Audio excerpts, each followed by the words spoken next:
Olá, Thaís Silva por aqui, seja muito bem-vindo ao meu canal. Por aqui você encontra diversas dicas de preparação para concursos públicos e conforme prometido, hoje eu vou trazer para vocês um pedacinho das aulas que estão disponíveis no curso de Noções de Direito da LMG. Vamos lá?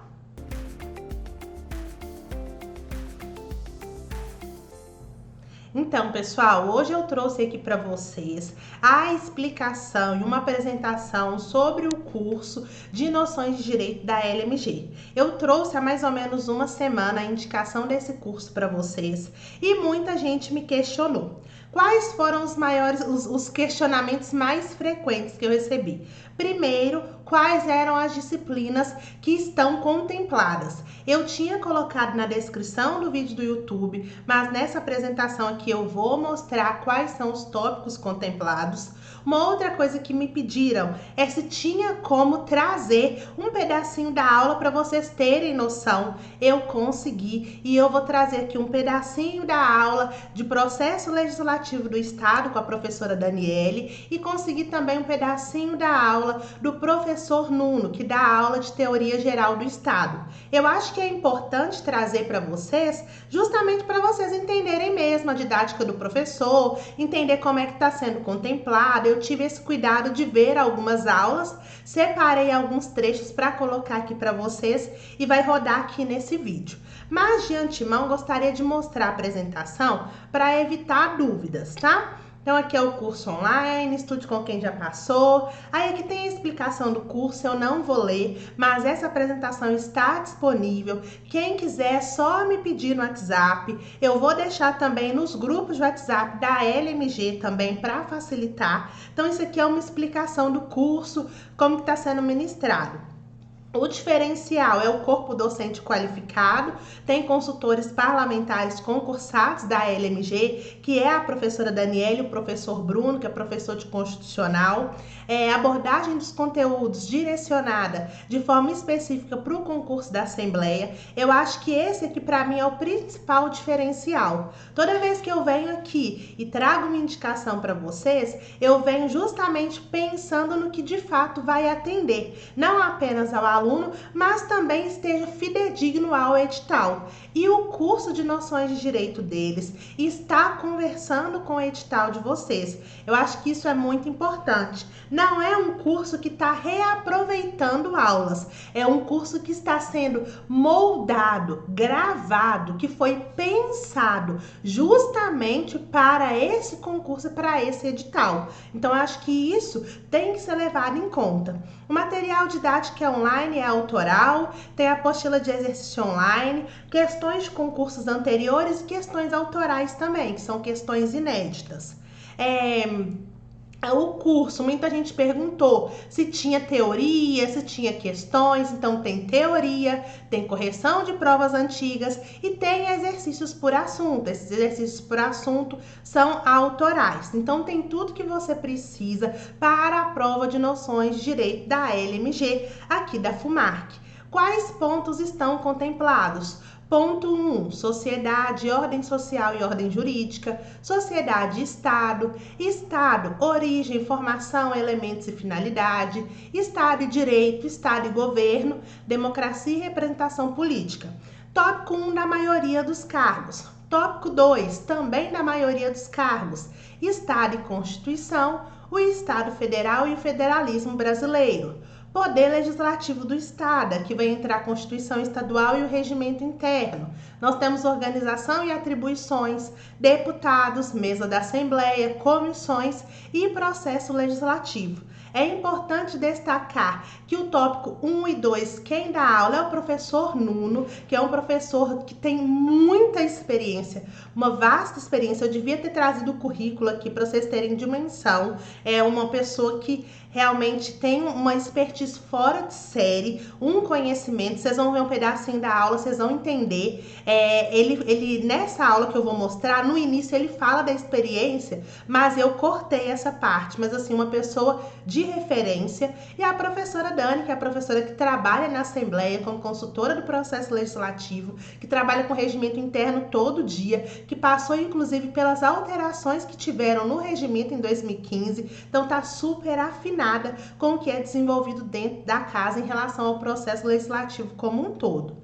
Administração pública, princípios, poderes, organização administrativa, agentes públicos, a responsabilidade no campo administrativo, conceitos, princípios e modalidades da licitação e, por fim, direitos humanos fundamentais da Constituição de 1988. A maioria dos cargos contemplam esses tópicos aqui, todos esses tópicos estão contemplados na sua integralidade no curso de Noções de Direito da LMG. O curso é indicado para você que deseja preparar para ser aprovado. Os vídeos tem mais ou menos 1 hora, vídeos de 40 minutos, vídeos de 1 hora, então tá mais ou menos nesse limiar. Você pode visualizar a aula no máximo 3 vezes, tá? Cada aula você pode ver 3 vezes. Tem teoria. O que é isso aqui? Tem PDF, lembrando que os PDFs estão nos slides da aula. Os slides que eles vão mostrando, os esquemas que eles fazem, eles disponibilizam esse PDF para os alunos. E além dos exercícios também. Então, inclui exercício, isso aqui eu já falei. Serve para todos os cargos, exceto para consultor legislativo da área 1 a 7, que é o 211 ao 217. Lembrando que para esses cargos está sendo cobrado direito constitucional e direito administrativo, que vai abranger uma parte desse curso aqui, vai abranger sim, e possui um conteúdo mais extenso, mais detalhado, mas algumas partes desse conteúdo de noções de direito também contemplam para o cargo de consultor, isso com certeza.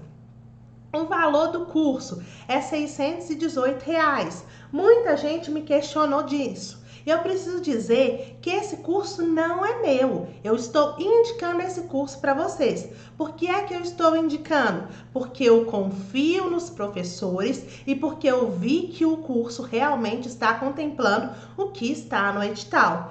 Eu sei que muita gente não tem condições de pagar esse valor, eu sei disso. Eu já fui concurseira, me considero concurseira ainda. Na minha época de concurseira, eu teria que suar muito para conseguir pagar. Eu sei disso. Mas é o que eu consegui, no máximo foi esse valor de R$ 589,90, que é o valor, inclusive, que desde a primeira indicação que eu indiquei para vocês. Eu já falei com o pessoal, eles já estão cientes de que vocês pediram para negociar um desconto, mas não é algo tão simples assim. Por que não é algo tão simples? Porque esse curso todo, ele foi pensado para esse edital. Os professores foram contratados para dar as aulas para esse edital. Não é um cursinho que vai aproveitar essas aulas depois, não é um cursinho que já tem um contrato com os professores. Eles foram contratados para esse edital, para dar essas aulas. Lógico que existe um custo diferenciado de um cursinho grande que já tem os seus professores e de um grupo que se junta para poder ministrar aulas. Então, isso aí pode ser até uma sinalização do porquê desse valor. Gostaria de reforçar que eu continuo insistindo e levando a demanda de vocês para baixar o valor, mas por enquanto é esse que a gente tem. Então, gostaria até de deixar isso muito claro para vocês. Vocês sabem que eu sou sempre muito transparente nesse sentido, sou sempre muito sincera. Estou tentando negociar, mas o produto não é meu.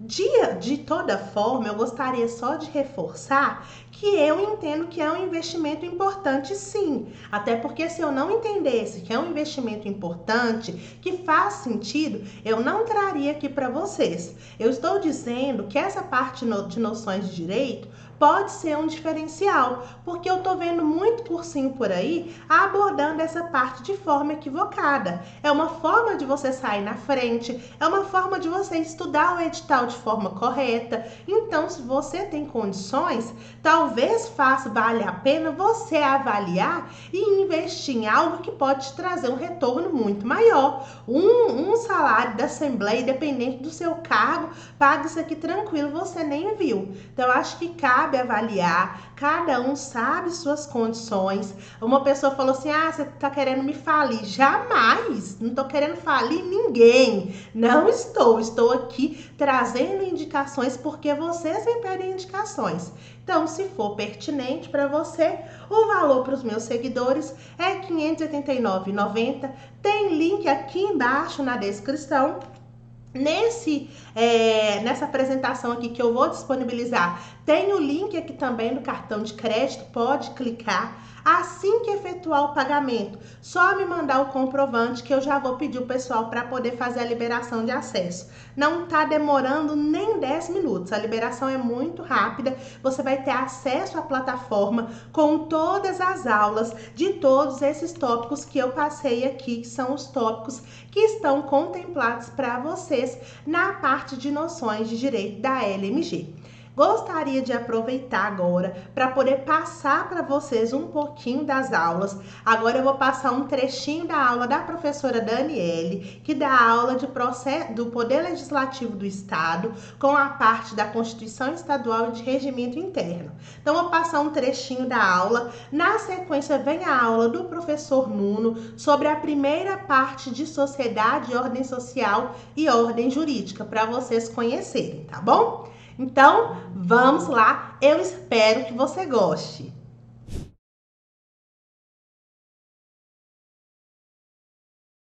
O parecer sobre uma PEC, proposta de emenda à Constituição, como a gente já havia aprendido, é realizado, é estudado e é emitido por uma comissão especial, que é constituída especificamente para isso, e depois que ela dá o parecer, depois que ela analisa aquela matéria, a comissão é extinta. Então, ela é uma comissão temporária.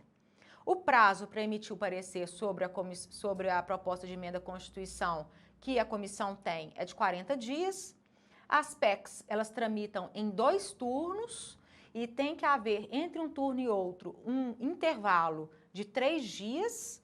Então, 3 dias, um interstício entre um turno e outro, o regimento usa essa palavra, é um intervalo de 3 dias entre um turno e outro. E a PEC, como eu disse anteriormente, ela é promulgada pela mesa da Assembleia, porque a Constituição ela é um contrato social realizado pelo povo, e a Assembleia Legislativa é constituída de 77 representantes eleitos, eles nos representam, eles representam o povo, então não depende de sanção ou veto do governador.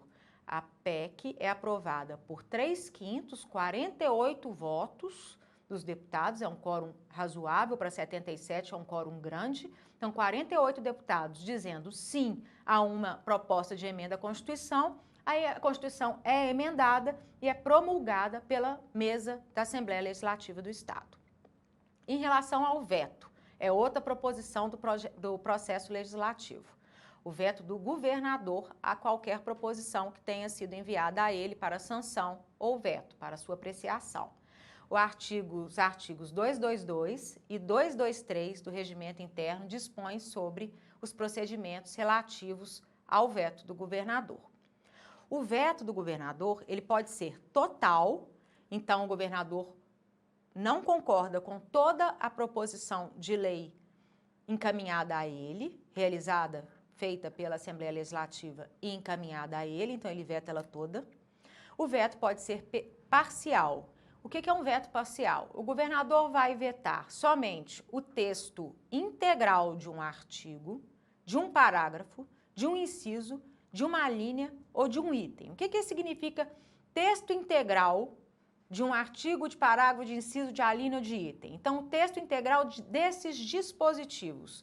Vamos supor que o dispositivo fale: o cidadão não poderá caminhar à noite durante a pandemia. Um projeto de lei enviado ao governador. Aí o governador veta a palavra não. Ele não pode fazer isso. Ou ele veta todo o dispositivo, o cidadão não poderá, Então, o cidadão poderá, se ele vetar e a Assembleia concordar com o veto, ou ele não veta. Ele não pode vetar uma palavrinha do dispositivo. Então, um dispositivo inteiro. Ou um artigo, ou um parágrafo, ou um inciso, ou uma linha, ou um item. Vou explicar para vocês, que eu sei que a maioria não tem formação jurídica, eu vou explicar o que é cada um desses dispositivos para vocês. Aplica-se ao veto, no que couber, as disposições relativas à tramitação do projeto de lei ordinária. Então, ele tramita em 2 turnos, tudo parecido com o projeto de lei ordinário. O veto, se ele for rejeitado, então o governador encaminhou o veto. O que ele diz? Eu não concordo com essa lei. Aí a Assembleia aprecia o veto. Aí a Assembleia rejeita o veto. O que a Assembleia quer dizer? Eu concordo. Aí ele está indo contra o comando do governador. Então, concordam que o governador não havia sancionado porque ele não concordava com aquele dispositivo ou com aquele texto integral daquele projeto de lei? Por isso ele vetou? Ele é enviado ao governador para que o governador promulgue. É uma promulgação.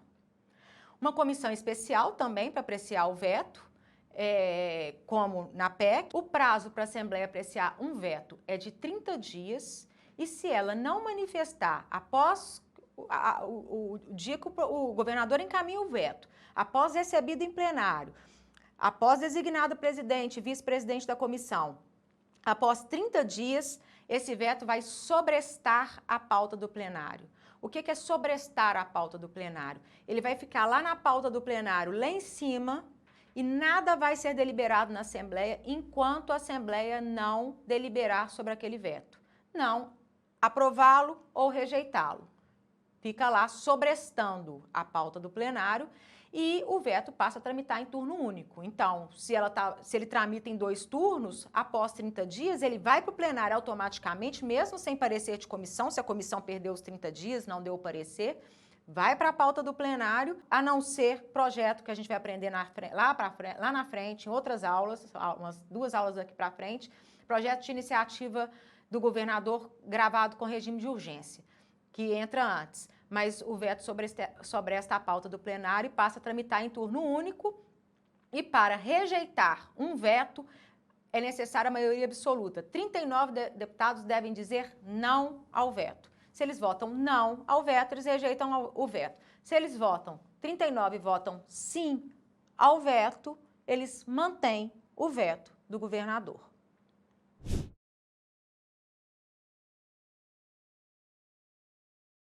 Então vamos lá, vamos começar rapidamente aqui, tentar falar esses 50 minutos do primeiro capítulo. Então eu vou falar da sociedade. A ideia de falar da sociedade é a parte histórica, né? Você primeiro fala da sociedade humana, para depois falar do Estado e depois falar de direito, né? Que é um fenômeno também humano. Então tanto o Estado quanto o direito são ficções humanas, eles só existem porque os humanos criaram. A sociedade, ela acabou existindo de outras formas, né, em virtude do aglomerado, do agrupamento de humanos. Então vamos tentar entender aqui qual que é a ideia central.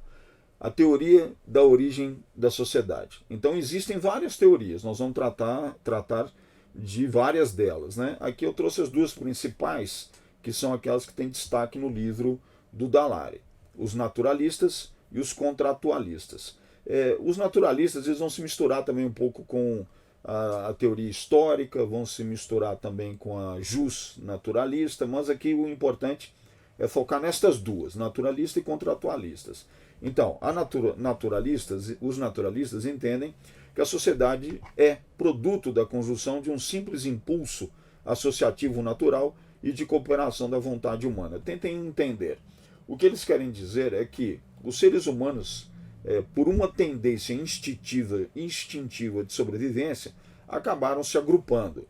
Esses primeiros agrupamentos eles não são considerados sociedades no sentido moderno, mas eles já são, obviamente, uma sociedade no seu início. Toda vez que você tem mais de uma pessoa, você terá ali uma sociedade, mesmo que seja uma micro-sociedade, né? Mas são características diferentes, a gente vai explicar isso com calma. Os contratualistas eles já começam a tratar a sociedade já no período moderno, que eles vão tratar dentro de uma ideia de que não houve essa adesão natural de uma vontade humana. ela surge como um produto dos humanos, ok? Da vontade humana, mas não por um impulso natural, mas pela necessidade de uma imposição de grupos pelos grupos. Então, a definição dos contratualistas é a sociedade é um produto de um acordo de vontades advindo de um contrato hipotético. Então é um pouco diferente. O outro é como se não houvesse, nos naturalistas, é como se não houvesse um compromisso, um pacto. Né? Ele surge naturalmente pelo impulso de convivência, as pessoas vão se juntando e se agrupando em sociedade, sobrevivendo em razão da sobrevivência de suas formas, com diferentes regras, uma ideia de que o mais forte se impõe sobre o mais fraco, é uma visão um pouco diferente. Já os contratualistas, que é a corrente mais aceita a partir da Revolução Francesa, e nós vamos estudar isso também em algum momento, ele cria uma ideia de que os humanos eles se submetem em virtude de um contrato fictício. Então é óbvio que agora vocês vão ter que fazer uma ginástica intelectual, porque esse contrato não existe, né? É um contrato fictício. Então veja bem, quando um indivíduo nasce, ele nasce em determinado grupo. Portanto, é como se ele assinasse um contrato de adesão, ou seja, aderindo àquele grupo. Então as regras daquele grupo serão as regras que ele estará sujeito. E aí esse mesmo contrato de submissão, ou seja, ele aceita que as regras são superiores à sua própria vontade. Vejam como que isso é importante. Então, por exemplo, só um exemplo. Você nasceu no Brasil no século XX. Quando você nasce, ou século XXI, né? Quando você nasce, o sistema jurídico brasileiro já se impõe sobre você, você querendo ou não. Você já está sujeito ao regramento de direito brasileiro. Então aí é como se fosse o contrato de adesão. Só por você nascer no Brasil, você aderiu ao sistema jurídico brasileiro. Então seria o tal do contrato hipotético de adesão. Num segundo momento, ou ato contínuo, você assina o que se chama contrato de submissão. Ou seja, você reconhece que o direito se impõe sobre você, a lei, né, se impõe sobre você, independente da sua própria vontade. Isso faz com que todos respeitem a legislação. Significa dizer o seguinte, que se você é mais forte do que outra pessoa, você não vai lá tomar o celular dela só porque você é mais forte, porque a lei diz que você não pode tomar. Portanto, você se submete à lei. Então seria basicamente essa a ideia. A diferença dos naturalistas com contratualistas é que os contratualistas eles reconhecem que há um marco de um desejo humano consignado num sistema jurídico. Os naturalistas é o desejo humano por um costume, por um hábito, por uma aproximação de necessidade de coexistência pacífica e de sobrevivência do grupo humano. Parece complicado, mas não é, viu, gente? Depois vocês leem o livro e falem comigo, né? Aí vocês vão ver que dá para entender. Bom, os contratualistas, então, você vai ter várias teorias, né? De vários filósofos que surgiram especialmente do período iluminista. Por que os livros de teoria geral do Estado são focados nesse período?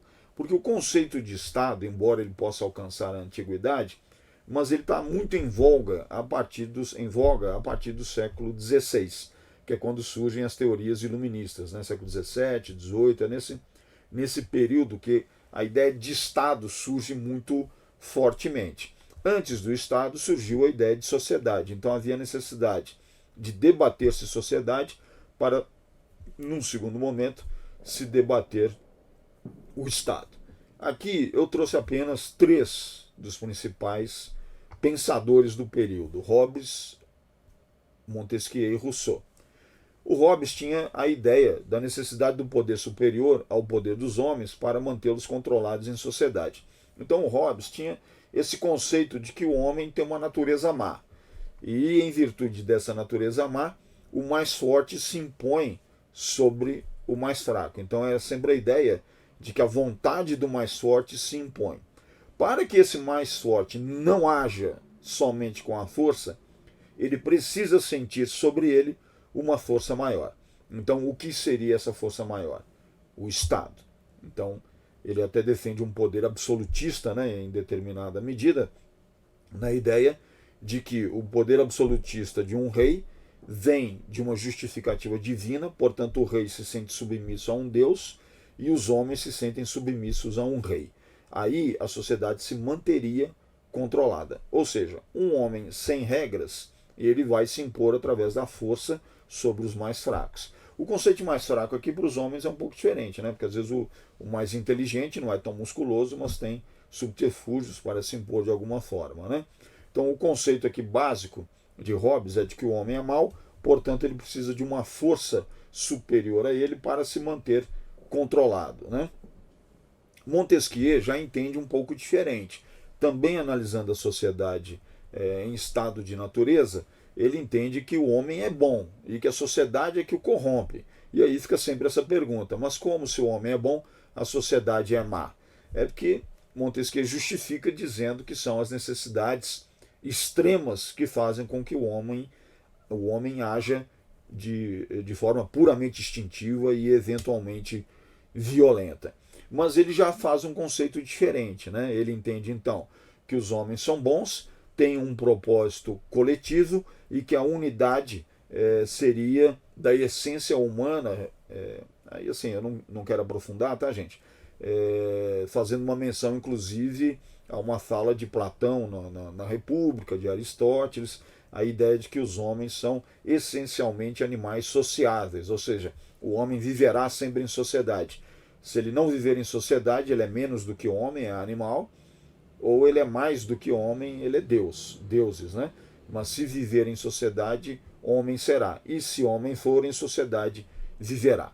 Essa é a fala de uma visão dos gregos, né? Os pensadores gregos que Montesquieu resgata para dizer que o homem é bom, então o homem viverá em sociedade, sempre com uma visão de coletividade, de bem comum, na ideia de Montesquieu, e que o regramento seria necessário só para que cada um soubesse o seu espaço, o seu direito, e aí termos então uma coexistência pacífica entre os homens. O Rousseau, que era um pouco mais radical, ele também estudou a ideia do estado natural, dizendo que é anterior ao estado social, que ocorre por vontade humana. Então o estado social é uma vontade humana, o estado natural é como o homem vem à natureza, né? E diz que o fundamento dessa sociedade é buscar liberdade e igualdade. Aí a gente tem que lembrar que está no momento da Revolução Francesa, então essas palavras liberdade, igualdade e fraternidade eram os três ícones da Revolução Francesa, por isso que os franceses, quando tratam desse tema, eles tratam dessa forma, né? Sempre ressaltando a ideia de que o homem se prende a uma sociedade de forma por sua vontade, né? Onde a liberdade é importante, a igualdade também. Então, nesse momento da Revolução Francesa, depois nós vamos tratar disso com mais calma em algum momento, a igualdade ela é importante para tirar direitos dos nobres em virtude de seu nascimento. Era uma ideia de que todos os homens nascem iguais, portanto os direitos são iguais. É um pouco diferente do conceito que a gente tem hoje, porque hoje a gente se preocupa com o direito como ponto de partida, ou seja, nascemos todos iguais, mas também o direito como ponto de chegada. As oportunidades têm que ser iguais. Neste momento a gente ainda está falando da igualdade perante a lei. Então é muito mais essa igualdade de ponto de partida, numa ideia de retirar direitos dos nobres e não necessariamente dar os direitos de igualdade a todos. Porque nesse período, por exemplo, a gente ainda tinha países com escravidão, as mulheres não votavam, então o conceito de igualdade não é tão abrangente quanto é o conceito atual. Mas óbvio, foi um início e já era uma mudança radical, porque você estava tirando direito dos nobres, que eram quem tinha o domínio na época. Então você viu aí as partes tanto da aula da professora Dani quanto do professor Nuno. Eu espero que você tenha gostado, que você tenha conseguido entender um pouco melhor esse panorama, que agora o curso esteja fazendo mais sentido para você. Já passei todas as informações, mas também me coloco à disposição para tirar dúvidas. Meu WhatsApp está aqui também na descrição do vídeo e o link também de compra se for do seu interesse e possibilidade. Eu espero que você tenha gostado. Se você gostou, compartilhe esse vídeo e deixe o seu like.